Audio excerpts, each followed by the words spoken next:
ਤਾਂ ਪੰਜਾਬ ਦੀ ਸਭ ਤੋਂ ਜ਼ਿਆਦਾ ਹੌਟ ਸੀਟ ਇਸ ਵਾਰ ਹੋਏਗੀ ਅੰਮ੍ਰਿਤਸਰ ਈਸਟ। ਅਕਾਲੀ ਦਲ ਦੇ ਐਲਾਨ ਦੇ ਨਾਲ ਹੀ ਇਹ ਸਾਫ਼ ਹੋ ਗਿਆ। ਅੰਮ੍ਰਿਤਸਰ ਈਸਟ ਸੀਟ ਤੋਂ ਇਸ ਵਾਰ ਬਿਕਰਮ ਮਜੀਠੀਆ ਅਕਾਲੀ ਦਲ ਦੇ ਉਮੀਦਵਾਰ ਹੋਣਗੇ ਤੇ ਸਾਹਮਣੇ ਹੋਣਗੇ ਨਵਜੋਤ ਸਿੰਘ ਸਿੱਧੂ। ਇੱਕ ਪਾਸੇ ਅਕਾਲੀ ਦਲ ਦਾ ਇੱਕ ਵੱਡਾ ਨਾਮ ਸਾਬਕਾ ਕੈਬਨਿਟ ਮੰਤਰੀ ਬਿਕਰਮ ਮਜੀਠੀਆ ਜੋ ਮਜੀਠਾ ਤੋਂ ਵਿਧਾਇਕ ਨੇ, ਤੇ ਦੂਜੇ ਪਾਸੇ ਨਵਜੋਤ ਸਿੰਘ ਸਿੱਧੂ ਪੰਜਾਬ ਕਾਂਗਰਸ ਦੇ ਪ੍ਰਧਾਨ, ਤੇ ਕਿਤੇ ਨਾ ਕਿਤੇ ਨਵਜੋਤ ਸਿੰਘ ਸਿੱਧੂ ਮੁੱਖ ਮੰਤਰੀ ਵਾਲੀ ਰੇਸ ਦੇ ਵਿੱਚ ਵੀ ਨਜ਼ਰ ਆਉਂਦੇ ਨੇ। ਤਾਂ ਵੱਡੀ ਟੱਕਰ ਇਸ ਵਾਰ ਦੀਆਂ ਚੋਣਾਂ ਦੇ ਵਿੱਚ ਦੇਖਣ ਨੂੰ ਮਿਲੇਗੀ ਅੰਮ੍ਰਿਤਸਰ ਪੂਰਬੀ ਸੀਟ ਦੇ ਉੱਤੇ, ਜਿੱਥੇ ਇੱਕ ਪਾਸੇ ਹੋਣਗੇ ਨਵਜੋਤ ਸਿੰਘ ਸਿੱਧੂ ਤਾਂ ਦੂਜੇ ਪਾਸੇ ਹੋਣਗੇ ਬਿਕਰਮ ਮਜੀਠੀਆ। ਵੱਡੀ ਖਬਰ ਹੈ, ਤੁਹਾਨੂੰ ਦਿਖਾਵਾਂਗੇ ਇਸ ਹਲਕੇ ਦਾ ਪੂਰਾ ਸਮੀਕਰਨ ਕੀ ਹਾਲ ਹੈ। ਤਾਂ ਇਹ ਸਭ ਤੋਂ ਵੱਡੀ ਜੰਗ ਤੁਹਾਨੂੰ ਨਜ਼ਰ ਆਏਗੀ ਅੰਮ੍ਰਿਤਸਰ ਈਸਟ ਦੀ ਇਸ ਵਾਰ, ਕਿਉਂਕਿ ਪਿਛਲੀ ਵਾਰ ਦੀਆਂ ਵਿਧਾਨ ਸਭਾ ਚੋਣਾਂ ਦੇ ਵਿੱਚ ਪਟਿਆਲਾ, ਲੰਬੀ, ਜਲਾਲਾਬਾਦ ਇਹ ਸਾਰੀਆਂ ਸੀਟਾਂ ਦੇ ਉੱਤੇ ਜ਼ਬਰਦਸਤ ਟੱਕਰ ਸੀ, ਪਰ ਇਸ ਵਾਰ ਸਭ ਤੋਂ ਜ਼ਿਆਦਾ ਨਜ਼ਰ ਇਸ ਸੀਟ ਤੇ ਹੋਏਗੀ। ਦੁਬਾਰਾ ਪੜ੍ਹ ਲਓ, ਅੰਮ੍ਰਿਤਸਰ ਈਸਟ ਸੀਟ ਦੇ ਉੱਤੇ ਸਭ ਤੋਂ ਜ਼ਬਰਦਸਤ ਟੱਕਰ ਹੋਏਗੀ। ਇੱਕ ਪਾਸੇ ਨੇ ਨਵਜੋਤ ਸਿੰਘ ਸਿੱਧੂ ਤੇ ਦੂਜੇ ਪਾਸੇ ਨੇ ਬਿਕਰਮ ਸਿੰਘ ਮਜੀਠੀਆ। ਤੁਹਾਨੂੰ ਦੱਸ ਦਈਏ ਕਿ ਨਵਜੋਤ ਸਿੰਘ ਸਿੱਧੂ ਅੰਮ੍ਰਿਤਸਰ ਈਸਟ ਤੋਂ ਜਿੱਤ ਕੇ ਹੀ ਵਿਧਾਨ ਸਭਾ ਪਹੁੰਚੇ ਸੀ 2017 ਦੇ ਵਿੱਚ, ਮੰਤਰੀ ਬਣੇ, ਮੰਤਰੀ ਦਾ ਅਹੁਦਾ ਛੱਡਿਆ, ਫਿਰ ਉਸ ਤੋਂ ਬਾਅਦ ਪੰਜਾਬ ਕਾਂਗਰਸ ਦੇ ਪ੍ਰਧਾਨ ਬਣੇ। ਦੂਜੇ ਪਾਸੇ ਬਿਕਰਮ ਮਜੀਠੀਆ ਇਸ ਵਾਰ 2 ਵਿਧਾਨ ਸਭਾ ਸੀਟਾਂ ਤੋਂ ਲੜਦੇ ਹੋਏ ਨਜ਼ਰ ਆਉਣਗੇ। ਇੱਕ ਉਹਨਾਂ ਦੀ ਜੱਦੀ ਸੀਟ ਜਿਸ ਨੂੰ ਕਿਹਾ ਜਾਂਦਾ ਹੈ ਮਜੀਠਾ ਹਲਕਾ ਮਾਝੇ ਦੇ ਵਿੱਚ ਹੀ ਹੈ, ਤੇ ਦੂਜੀ ਸੀਟ ਇਸ ਵਾਰ ਨਵਜੋਤ ਸਿੰਘ ਸਿੱਧੂ ਨਾਲ ਮੁਕਾਬਲਾ ਕਰਨ ਦੇ ਲਈ ਉਹ ਚੋਣ ਮੈਦਾਨ ਦੇ ਵਿੱਚ ਉਤਰੇ ਨੇ ਅੰਮ੍ਰਿਤਸਰ ਈਸਟ ਸੀਟ ਤੋਂ। ਤਾਂ 2 ਸੀਟਾਂ ਦੇ ਉੱਤੇ ਬਿਕਰਮ ਮਜੀਠੀਆ ਇਸ ਵਾਰ ਚੋਣ ਮੈਦਾਨ ਦੇ ਵਿੱਚ ਉਤਰਦੇ ਹੋਏ ਨਜ਼ਰ ਆਉਣਗੇ। ਔਰ ਤਾਂ 2017 ਦੇ ਨਤੀਜੇ ਕੀ ਰਹੇ ਨੇ ਉਹ ਵੀ ਤੁਹਾਨੂੰ ਦਿਖਾਵਾਂਗੇ। ਇਸ ਦੇ ਨਾਲ ਦਿਖਾਵਾਂਗੇ ਕਿ ਆਖਿਰ ਵਾਕਈ ਇਹ ਦਿਲਚਸਪ ਹੁੰਦੀ ਹੈ ਜੰਗ, ਤੇ ਕਿਸ ਤਰੀਕੇ ਦੇ ਨਾਲ ਇਸ ਜੰਗ ਦੇ ਵਿੱਚ ਨਵਜੋਤ ਸਿੰਘ ਸਿੱਧੂ ਤੇ ਦੂਜੇ ਪਾਸੇ ਬਿਕਰਮ ਮਜੀਠੀਆ ਆਪਣੀ ਪੂਰੀ ਤਾਕਤ ਲਗਾਉਂਦੇ ਨੇ। ਤਾਂ 2017 ਦੇ ਨਤੀਜੇ ਹੌਟ ਸੀਟ ਅੰਮ੍ਰਿਤਸਰ ਦੀ ਈਸਟ ਦੀ ਸੀਟ ਹੈ, ਔਰ ਤੁਹਾਨੂੰ ਦਿਖਾ ਰਹੇ ਹਾਂ ਜਿੱਥੇ ਨਵਜੋਤ ਸਿੰਘ ਸਿੱਧੂ ਨੇ 1% ਜਿੱਤ ਹਾਸਲ ਕੀਤੀ ਸੀ। 60,000 ਵੋਟਾਂ ਪਈਆਂ ਸੀ ਨਵਜੋਤ ਸਿੰਘ ਸਿੱਧੂ ਨੂੰ, ਤੇ ਬੀਜੇਪੀ ਦੇ ਜਿਹੜੇ ਰਾਜੇਸ਼ ਕੁਮਾਰ ਹਨੀ ਦੂਜੇ ਨੰਬਰ ਦੇ ਉੱਤੇ ਰਹੇ, ਵੋਟਾਂ ਪਈਆਂ। ਬੀਜੇਪੀ ਸ਼੍ਰੋਮਣੀ ਅਕਾਲੀ ਦਲ ਦਾ ਗੜਜੋੜ ਸੀ, ਹੁਣ ਤੱਕ ਇਹ ਬੀਜੇਪੀ ਦੇ ਹਿੱਸੇ ਦੀ ਵਾਲੀ ਸੀਟ ਰਹੀ ਹੈ, ਪਰ ਇਸ ਵਾਰ ਗੜਜੋੜ ਟੁੱਟ ਚੁੱਕਿਆ ਤੇ ਇਸ ਵਾਰ ਇਸ ਸੀਟ ਦੇ ਉੱਤੇ ਅਕਾਲੀ ਦਲ ਦਾ ਉਮੀਦਵਾਰ ਅਲੱਗ ਤੋਂ ਨਜ਼ਰ ਆਏਗਾ, ਬੀਜੇਪੀ ਦਾ ਉਮੀਦਵਾਰ ਅਲੱਗ ਤੋਂ ਨਜ਼ਰ ਆਏਗਾ। ਤਾਂ ਫਰਕ ਦੇਖੋ ਕਿੰਨਾ ਹੈ, ਪਰ ਇਹੀ ਗੱਲ ਹੈ ਕਿ ਜੇਕਰ ਨਵਜੋਤ ਸਿੰਘ ਸਿੱਧੂ ਇੰਨੇ ਵੱਡੇ ਮਾਰਜਨ ਦੇ ਨਾਲ ਪਿਛਲੀ ਵਾਰ ਜਿੱਤੇ ਸੀ, ਤਾਂ ਕਿ ਇਸ ਵਾਰ ਵੀ ਕੁਝ ਅਜਿਹੇ ਸਮੀਕਰਨ ਨਜ਼ਰ ਆ ਸਕਦੇ ਨੇ।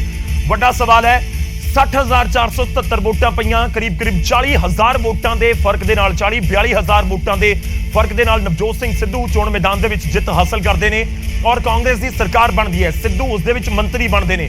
ਆਮ ਆਦਮੀ ਪਾਰਟੀ ਮਾਝੇ ਦੇ ਵਿੱਚ ਖਾਤਾ ਨਹੀਂ ਖੋਲ ਸਕੀ ਸੀ, 14,000 ਵੋਟਾਂ ਪਈਆਂ ਸੀ। ਤੇ ਦੂਜੇ ਨੰਬਰ ਦੇ ਉੱਤੇ ਬੀਜੇਪੀ ਸ਼੍ਰੋਮਣੀ ਅਕਾਲੀ ਦਲ ਦਾ ਕੈਂਡੀਡੇਟ ਸੀ, ਉਸ ਸਮੇਂ ਗੜਜੋੜ ਸੀ ਦੋਵਾਂ ਦੇ ਵਿੱਚ। ਤਾਂ ਇਹ 2017 ਦੇ ਸਮੀਕਰਨ ਦੇਖੋ ਤਾਂ ਐਵੇਂ ਲੱਗਦਾ ਕਿ ਨੇੜੇ ਤੇੜੇ ਅਕਾਲੀ ਦਲ ਜਾਂ ਫਿਰ ਬੀਜੇਪੀ ਦਾ ਕੋਈ ਕੈਂਡੀਡੇਟ 2017 ਦੇ ਵਿੱਚ ਨਹੀਂ ਸੀ, ਪਰ 2017 ਚ 2 ਗੱਲਾਂ ਹੋਈਆਂ। 2017 ਚ ਇੱਕ ਤਾਂ ਬੀਜੇਪੀ ਦੇ ਕੋਲ ਸੀਟ ਸੀ, ਤੇ ਦੂਜੀ ਗੱਲ 2017 ਦੇ ਵਿੱਚ ਨਵਜੋਤ ਸਿੰਘ ਸਿੱਧੂ ਦੇ ਸਾਹਮਣੇ ਬਿਕਰਮ ਮਜੀਠੀਆ ਨਹੀਂ ਸੀ। ਇਸ ਵਾਰ ਨੇ ਬਿਕਰਮ ਮਜੀਠੀਆ ਤਾਂ ਇਸ ਚੋਣ ਜੰਗ ਨੂੰ ਦਿਲਚਸਪ ਬਣਾ ਦਿੱਤਾ ਹੈ। ਬਿਕਰਮ ਮਜੀਠੀਆ ਨਵਜੋਤ ਸਿੰਘ ਸਿੱਧੂ ਤੇ ਸਿੱਧੇ ਹਮਲੇ ਕਰਦੇ ਨੇ, ਉਹਨਾਂ ਦੇ ਵੱਲੋਂ ਜਿਸ ਸ਼ਬਦਾਂ ਦਾ ਇਸਤੇਮਾਲ ਕੀਤਾ ਜਾਂਦਾ ਹੈ ਉਹ ਸਭ ਨੂੰ ਪਤਾ ਹੈ। ਦੂਜੇ ਪਾਸੇ ਬਿਕਰਮ ਮਜੀਠੀਆ ਨਵਜੋਤ ਸਿੱਧੂ ਤੇ ਬੋਲਦੇ ਨੇ, ਤਾਂ ਨਵਜੋਤ ਸਿੱਧੂ ਵੀ ਉਸੇ ਤਲਖ ਬਿਆਨਬਾਜ਼ੀ ਦੇ ਨਾਲ ਬਿਕਰਮ ਮਜੀਠੀਆ ਦੇ ਉੱਤੇ ਬੋਲਦੇ ਨੇ। ਔਰ ਹੁਣ ਇਹ ਮੁਕਾਬਲਾ ਲੋਕਾਂ ਦੀ ਕਚਹਿਰੀ ਦੇ ਵਿੱਚ ਪਹੁੰਚ ਚੁੱਕਿਆ ਹੈ ਕਿ ਆਖਿਰ ਕਿਸ ਦੇ ਹੱਕ ਦੇ ਵਿੱਚ ਲੋਕ ਵੋਟਾਂ ਪਾਉਂਦੇ ਨੇ, ਕਿਉਂਕਿ ਸਿੱਧੂ ਦਾਅਵਾ ਕਰਦੇ ਨੇ ਕਿ ਆਪਣੇ ਹਲਕੇ ਦਾ ਬਹੁਤ ਖਿਆਲ ਰੱਖਿਆ, ਪੰਜਾਬ ਦੇ ਲੋਕਾਂ ਦੇ ਮੁੱਦੇ ਮੈਂ ਚੁੱਕੇ, ਪੰਜਾਬ ਮਾਡਲ ਮੈਂ ਲੈ ਕੇ ਆ ਰਿਹਾ। ਤੇ ਦੂਜੇ ਪਾਸੇ ਬਿਕਰਮ ਮਜੀਠੀਆ ਦਾਅਵਾ ਕਰਦੇ ਨੇ ਕਿ ਅਕਾਲੀ ਦਲ ਨੇ ਕੰਮ ਕੀਤਾ, ਔਰ ਵੱਡਾ ਨਾਮ ਨੇ ਅਕਾਲੀ ਦਲ ਦੇ ਵਿੱਚ ਬਿਕਰਮ ਮਜੀਠੀਆ। ਅਕਾਲੀ ਦਲ ਯੂਥ ਦੇ ਪ੍ਰਧਾਨ ਰਹੇ ਨੇ, ਸਾਬਕਾ ਕੈਬਨਿਟ ਮੰਤਰੀ ਨੇ, ਬਾਦਲ ਪਰਿਵਾਰ ਦੇ ਨਾਲ ਰਿਸ਼ਤੇਦਾਰ। ਹਰਸਿਮਰਤ ਕੌਰ ਜਿਹੜੇ ਸਾਬਕਾ ਕੈਬਨਿਟ ਮੰਤਰੀ ਨੇ, ਹਰਸਿਮਰਤ ਕੌਰ ਬਾਦਲ, ਉਹਨਾਂ ਦੇ ਭਰਾ ਨੇ ਬਿਕਰਮ ਮਜੀਠੀਆ। ਖੈਰ ਫਿਲਹਾਲ ਵਿਵਾਦਾਂ ਦੇ ਵਿੱਚ ਵੀ ਨੇ, ਕਿਉਂਕਿ ਬਿਕਰਮ ਮਜੀਠੀਆ ਦੇ ਉੱਤੇ ਇੱਕ NDPS ਦਾ ਮਾਮਲਾ ਵੀ ਦਰਜ ਹੋਇਆ ਹੈ, ਜਿਸ ਦੇ ਵਿੱਚ ਹਾਈ ਕੋਰਟ ਤੋਂ 3 ਦਿਨ ਦੀ ਉਹਨਾਂ ਨੂੰ ਰਾਹਤ ਮਿਲੀ ਹੈ। ਤਾਂ ਵੱਡੀ ਖਬਰ ਹੈ, ਕੱਲ ਯਾਨੀ ਕਿ 27 ਤਰੀਕ ਦਾ ਦਿਨ, ਔਰ 27 ਤਰੀਕ ਦੇ ਦਿਨ ਬਿਕਰਮ ਮਜੀਠੀਆ ਆਪਣੇ ਦੋਵੇਂ ਵਿਧਾਨ ਸਭਾ ਹਲਕਿਆਂ ਤੋਂ ਪਰਚਾ ਭਰਦੇ ਹੋਏ ਨਜ਼ਰ ਆ ਸਕਦੇ ਨੇ। ਇੱਕ ਪਾਸੇ ਵਿਧਾਨ ਸਭਾ ਹਲਕਾ ਮਜੀਠਾ ਜਿਹੜਾ ਉਹਨਾਂ ਦਾ ਆਪਣਾ ਪੁਰਾਣਾ ਹਲਕਾ ਹੈ, ਤੇ ਦੂਜੇ ਪਾਸੇ ਜਿਹੜਾ ਹਲਕਾ ਹੋਵੇਗਾ ਉਹ ਹਲਕਾ ਹੋਣਾ ਹੈ ਬਿਕਰਮ ਮਜੀਠੀਆ ਦਾ ਅੰਮ੍ਰਿਤਸਰ ਈਸਟ। ਵੱਡੀ ਖਬਰ ਹੈ, ਨਵਜੋਤ ਸਿੰਘ ਸਿੱਧੂ ਬਾਰੇ ਕੀ ਕੁਝ ਬੋਲੇ ਨੇ ਸੁਖਬੀਰ ਸਿੰਘ ਬਾਦਲ, ਉਹ ਤੁਹਾਨੂੰ ਦੱਸ ਰਿਹਾ। ਬਹੁਤ ਤਿੱਖੀ ਟਿੱਪਣੀਆਂ ਕੀਤੀਆਂ ਗਈਆਂ ਨੇ ਸੁਖਬੀਰ ਸਿੰਘ ਬਾਦਲ ਦੇ ਵੱਲੋਂ, ਤੇ ਸੁਖਬੀਰ ਸਿੰਘ ਬਾਦਲ ਕਹਿ ਰਹੇ ਨੇ ਕਿ ਨਵਜੋਤ ਸਿੰਘ ਸਿੱਧੂ ਦਾ ਸਿਆਸੀ ਕੈਰੀਅਰ ਅੰਤ ਵਾਲੇ ਪਾਸੇ ਆ ਗਿਆ ਹੈ। ਲਾਸਟ ਇਲੈਕਸ਼ਨ ਹੈ ਨਵਜੋਤ ਸਿੰਘ ਸਿੱਧੂ ਦਾ। ਬਿਕਰਮ ਮਜੀਠੀਆ ਨੂੰ ਐਲਾਨ ਕਰਨ ਤੋਂ ਬਾਅਦ ਸੁਖਬੀਰ ਸਿੰਘ ਬਾਦਲ ਕਹਿ ਰਹੇ ਨੇ ਕਿ ਇਹ ਨਵਜੋਤ ਸਿੰਘ ਸਿੱਧੂ ਦਾ ਆਖਰੀ ਇਲੈਕਸ਼ਨ ਹੈ ਪੰਜਾਬ ਦੇ ਵਿੱਚ। ਸ਼ਾਇਦ ਉਸ ਤੋਂ ਪਹਿਲਾਂ ਹੀ ਚਲੇ ਜਾਣ, ਇਸ ਤਰੀਕੇ ਦੇ ਚੈਲੰਜ ਦਿੱਤੇ ਜਾ ਰਹੇ ਨੇ ਸਿੱਧੂ ਨੂੰ ਸੁਖਬੀਰ ਸਿੰਘ ਬਾਦਲ ਹੋਰਾਂ ਦੇ ਵੱਲੋਂ। ਇਹ ਵੀ ਤੁਹਾਨੂੰ ਦੱਸ ਦਈਏ ਕਿ ਗੁਰਪ੍ਰੀਤ ਸਿੰਘ ਰੰਧਾਵਾ ਨੇ ਅਕਾਲੀ ਦਲ ਦੇ ਉੱਥੇ ਆਗੂ ਜੋ ਮੌਜੂਦਾ ਸਮੇਂ ਦੇ ਵਿੱਚ ਕਿਤੇ ਨਾ ਕਿਤੇ ਟਿਕਟ ਦੇ ਦਾਅਵੇਦਾਰ ਸੀ, ਤਾਂ ਉਹਨਾਂ ਨੂੰ ਚੋਣ ਇੰਚਾਰਜ ਬਣਾ ਦਿੱਤਾ ਗਿਆ ਪੂਰੀ ਇਲੈਕਸ਼ਨ ਕੈਂਪੇਨ ਦਾ। ਅੰਮ੍ਰਿਤਸਰ ਈਸਟ ਹਲਕੇ ਦਾ ਮੈਂ ਜ਼ਿਕਰ ਕਰ ਰਿਹਾ। ਉਸ ਹਲਕੇ ਦੇ ਵਿੱਚ ਜਿਹੜੀ ਪੂਰੀ ਪ੍ਰਚਾਰ ਦੀ ਕਮਾਨ ਹੈ ਉਹ ਗੁਰਪ੍ਰੀਤ ਰੰਧਾਵਾ ਦੇ ਹੱਥ ਦੇ ਵਿੱਚ ਹੋਵੇਗੀ, ਜੋ ਸ਼੍ਰੋਮਣੀ ਅਕਾਲੀ ਦਲ ਦੇ ਉੱਥੇ ਦਾ ਇੱਕ ਵੱਡਾ ਚਿਹਰਾ ਨੇ। ਤਾਂ ਸੁਖਬੀਰ ਬਾਦਲ ਕਹਿ ਰਹੇ ਨੇ ਕਿ ਬਿਕਰਮ ਮਜੀਠੀਆ ਵੀ ਪ੍ਰਚਾਰ ਕਰਨਗੇ। ਸੁਖਬੀਰ ਬਾਦਲ ਦਾਅਵਾ ਕਰ ਰਹੇ ਨੇ ਕਿ ਮੇਰੀ ਜ਼ਰੂਰਤ ਹੋਏਗੀ ਮੈਂ ਵੀ ਹਲਕੇ ਦੇ ਵਿੱਚ ਆ ਕੇ ਪ੍ਰਚਾਰ ਕਰਾਂਗਾ। ਤਾਂ ਇੱਕ ਚੀਜ਼ ਤਾਂ ਬਹੁਤ ਸਾਫ਼ ਹੈ ਕਿ ਇਸ ਸੀਟ ਦੇ ਉੱਤੇ ਹੁਣ ਤੁਹਾਨੂੰ ਪੂਰਾ ਸਿਆਸੀ ਮਜਮਾ ਲੱਗਦਾ ਹੋਇਆ ਨਜ਼ਰ ਆਏਗਾ, ਸਿਆਸੀ ਆਗੂਆਂ ਦਾ ਮਜਮਾ ਲੱਗਦਾ ਨਜ਼ਰ ਆਏਗਾ, ਕਿਉਂਕਿ ਇੱਕ ਪਾਸੇ ਸਿੱਧੂ ਨੇ, ਦੂਜੇ ਪਾਸੇ ਬਿਕਰਮ ਮਜੀਠੀਆ, ਤੇ ਦੋਵਾਂ ਦੀ ਸਾਖ ਦਾ ਦੇ ਉੱਤੇ ਕਿਤੇ ਨਾ ਕਿਤੇ ਹੋਏਗੀ। ਪੋਲੀਟੀਕਲ ਤੌਰ ਦੇ ਉੱਤੇ, ਸਿਆਸੀ ਭਵਿੱਖ ਦੇ ਤੌਰ ਦੇ ਉੱਤੇ ਨਵਜੋਤ ਸਿੰਘ ਸਿੱਧੂ ਇਹ ਇਲੈਕਸ਼ਨ ਦੇ ਵਿੱਚ ਇਹ ਚੋਣ ਬਹੁਤ ਕੁਝ ਤੈਅ ਕਰ ਦੇਗੀ। ਤਾਂ ਦੂਜੇ ਪਾਸੇ ਬਿਕਰਮ ਮਜੀਠੀਆ ਦੀ ਵੀ ਸਿਆਸੀ ਭਵਿੱਖ ਨੂੰ ਲੈ ਕੇ ਸੀਟ ਬਹੁਤ ਕੁਝ ਤੈਅ ਕਰੇਗੀ ਕਿ ਨਵਜੋਤ ਸਿੰਘ ਸਿੱਧੂ ਨੂੰ ਟੱਕਰ ਦੇ ਪਾਣਗੇ। ਪਿਛਲੀ ਵਾਰ 40,000 ਤੋਂ ਜ਼ਿਆਦਾ ਵੋਟਾਂ ਦੇ ਨਾਲ ਜਿੱਤਣ ਵਾਲੇ ਨਵਜੋਤ ਸਿੰਘ ਸਿੱਧੂ ਕਿ ਇਸ ਵਾਰ ਬਿਕਰਮ ਮਜੀਠੀਆ ਨੂੰ ਟੱਕਰ ਦੇ ਪਾਣਗੇ। ਤਾਂ ਮੈਂ ਜ਼ਿਕਰ ਕਰ ਰਿਹਾ ਸੀ ਜੋ ਕੁਝ ਕਿਹਾ ਗਿਆ ਸੁਖਬੀਰ ਸਿੰਘ ਬਾਦਲ ਦੇ ਵੱਲੋਂ ਬਿਕਰਮ ਮਜੀਠੀਆ ਦੇ ਖਿਲਾਫ, ਉਸ ਦਾ ਜ਼ਿਕਰ ਕਰਦੇ ਹਾਂ। ਦਰਅਸਲ ਉਹ ਕਹਿ ਰਹੇ ਨੇ ਕਿ ਅੰਮ੍ਰਿਤਸਰ ਈਸਟ ਤੋਂ ਬਿਕਰਮ ਮਜੀਠੀਆ ਚੋਣ ਲੜਨਗੇ।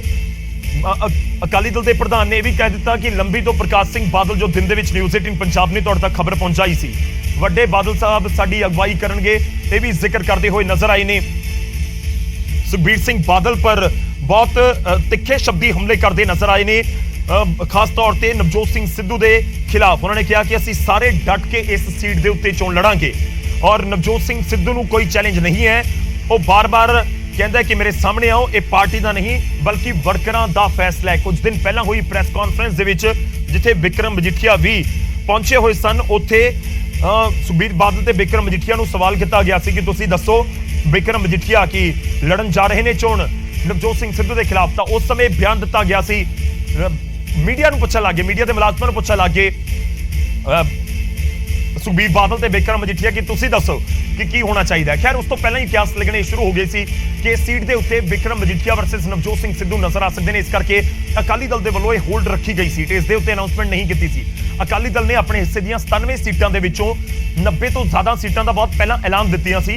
ਬਾਕੀ ਜਿਹੜੀਆਂ ਕੁਝ ਸੀਟਾਂ ਨੇ ਉਹ ਹਾਲ ਹੀ ਦੇ ਵਿੱਚ ਐਲਾਨੀਆਂ ਨੇ। ਖਾਸ ਤੌਰ ਤੇ 2 ਸੀਟਾਂ ਨੂੰ ਰੋਕ ਲਿਆ ਗਿਆ ਸੀ, ਇੱਕ ਲੰਬੀ ਤੇ ਦੂਜੀ ਅੰਮ੍ਰਿਤਸਰ ਈਸਟ। ਅੰਮ੍ਰਿਤਸਰ ਈਸਟ ਨੂੰ ਲੈ ਕੇ ਪਹਿਲਾਂ ਹੀ ਚਰਚਾਵਾਂ ਸਨ ਕਿ ਨਵਜੋਤ ਸਿੰਘ ਸਿੱਧੂ ਦੇ ਖਿਲਾਫ ਬਿਕਰਮ ਮਜੀਠੀਆ ਨੂੰ ਉਤਾਰਿਆ ਜਾ ਸਕਦਾ ਹੈ ਔਰ ਬਿਕਰਮ ਮਜੀਠੀਆ ਨੂੰ ਉਤਾਰ ਵੀ ਦਿੱਤਾ ਗਿਆ। ਤਾਂ 2 ਸੀਟਾਂ ਦੇ ਉੱਤੇ ਬਿਕਰਮ ਮਜੀਠੀਆ ਇਸ ਵਾਰ ਚੋਣ ਲੜਦੇ ਨਜ਼ਰ ਆਣਗੇ। ਇੱਕ ਹਲਕਾ ਮਜੀਠਾ ਜਿੱਥੇ ਉਹ ਲਗਾਤਾਰ ਜਿੱਤਦੇ ਆਏ ਨੇ, ਤੇ ਦੂਜਾ ਹਲਕਾ ਨਵਜੋਤ ਸਿੰਘ ਸਿੱਧੂ ਵਾਲਾ ਅੰਮ੍ਰਿਤਸਰ ਈਸਟ, ਜਿੱਥੇ ਅੰਮ੍ਰਿਤਸਰ ਈਸਟ ਤੋਂ ਨਵਜੋਤ ਸਿੰਘ ਸਿੱਧੂ ਚੋਣ ਜਿੱਤੇ ਨੇ 2017 ਦੇ ਵਿੱਚ। ਅੰਮ੍ਰਿਤਸਰ ਤੋਂ MP ਰਹੇ, ਬੀਜੇਪੀ ਦੇ ਵਿੱਚ ਸੀ ਜਦੋਂ ਨਵਜੋਤ ਸਿੰਘ ਸਿੱਧੂ, ਔਰ ਲਗਾਤਾਰ ਉੱਥੋਂ ਜਿੱਤ ਹਾਸਲ ਕੀਤੀ। ਅੰਮ੍ਰਿਤਸਰ ਦੇ ਵਿੱਚ ਚੰਗਾ ਆਧਾਰ ਤਾਂ ਜ਼ਰੂਰ ਰੱਖਦੇ ਨੇ ਨਵਜੋਤ ਸਿੰਘ ਸਿੱਧੂ, ਕਿਉਂਕਿ ਲਗਾਤਾਰ ਉੱਥੇ ਜਿੱਤ ਹਾਸਲ ਕਰਦੇ ਨਜ਼ਰ ਆਏ ਨੇ। 2014 ਦੇ ਵਿੱਚ ਅੰਮ੍ਰਿਤਸਰ ਲੋਕ ਸਭਾ ਸੀਟ ਤੋਂ ਟਿਕਟ ਨਹੀਂ ਦਿੱਤੀ ਸੀ ਬੀਜੇਪੀ ਨੇ। ਉਸ ਸਮੇਂ ਅਰੁਣ ਜੇਤਲੀ ਉੱਥੇ ਪਹੁੰਚੇ ਸੀ। ਅਰੁਣ ਜੇਤਲੀ ਆਪਣੀ ਸੀਟ ਕੈਪਟਨ ਅਮਰਿੰਦਰ ਸਿੰਘ ਤੋਂ ਹਾਰ ਗਏ ਸੀ। ਉਹ ਬਹੁਤ ਦਿਲਚਸਪ ਮੁਕਾਬਲਾ ਹੋਇਆ ਸੀ। ਹਾਲਾਂਕਿ ਉਸ ਤੋਂ ਬਾਅਦ ਵੀ ਅਰੁਣ ਜੇਤਲੀ ਦੇਸ਼ ਦੇ ਵਿੱਚ ਸਰਕਾਰ ਦੇ ਵਿੱਚ ਫਾਈਨਾਂਸ ਮਿਨਿਸਟਰ ਦੇ ਅਹੁਦੇ ਦੇ ਉੱਤੇ ਰਹੇ ਰਾਜ ਸਭਾ ਦੇ ਜ਼ਰੀਏ। ਪਰ ਦੂਜੇ ਪਾਸੇ ਨਵਜੋਤ ਸਿੰਘ ਸਿੱਧੂ ਫਿਰ ਬੀਜੇਪੀ ਤੋਂ ਨਾਰਾਜ਼ ਹੁੰਦੇ ਨੇ ਤੇ ਕਾਂਗਰਸ ਦੇ ਵਿੱਚ ਐਂਟਰੀ ਕਰਦੇ ਨੇ 2017 ਦੇ ਵਿੱਚ। ਤੇ ਉਸ ਤੋਂ ਬਾਅਦ ਸਰਕਾਰ ਬਣਾਉਣ ਦੇ ਵਿੱਚ ਇਹ ਕਿਹਾ ਜਾਂਦਾ ਕਿ 15-18 ਦਿਨਾਂ ਦੀ ਕੈਂਪੇਨ ਨਵਜੋਤ ਸਿੰਘ ਸਿੱਧੂ ਦੀ ਅਜਿਹੀ ਸੀ ਜਿਸ ਦਾ ਕਈ ਸੀਟਾਂ ਦੇ ਉੱਤੇ ਅਸਰ ਨਜ਼ਰ ਆਇਆ ਔਰ ਸਿੱਧੂ ਦੇ ਪ੍ਰਚਾਰ ਤੋਂ ਬਾਅਦ ਪੰਜਾਬ ਦੇ ਵਿੱਚ ਕਾਂਗਰਸ ਦੀ ਸਰਕਾਰ ਬਣੀ ਔਰ ਕੈਪਟਨ ਅਮਰਿੰਦਰ ਸਿੰਘ ਦਾ ਲਗਾਤਾਰ ਜ਼ਿਕਰ ਹੁੰਦਾ ਹੈ। ਹੁਣ ਸਵਾਲ ਬਹੁਤ ਸਾਰੇ ਨੇ। ਸਵਾਲ ਨੰਬਰ 1 ਕਿ ਬਿਕਰਮ ਮਜੀਠੀਆ ਦੇ ਚੋਣ ਮੈਦਾਨ ਦੇ ਵਿੱਚ ਉਤਰਨ ਤੋਂ ਬਾਅਦ ਕੀ ਨਵਜੋਤ ਸਿੰਘ ਸਿੱਧੂ ਨੂੰ ਆਪਣੇ ਹਲਕੇ ਦੇ ਉੱਤੇ ਖਾਸ ਫੋਕਸ ਕਰਨਾ ਹੋਏਗਾ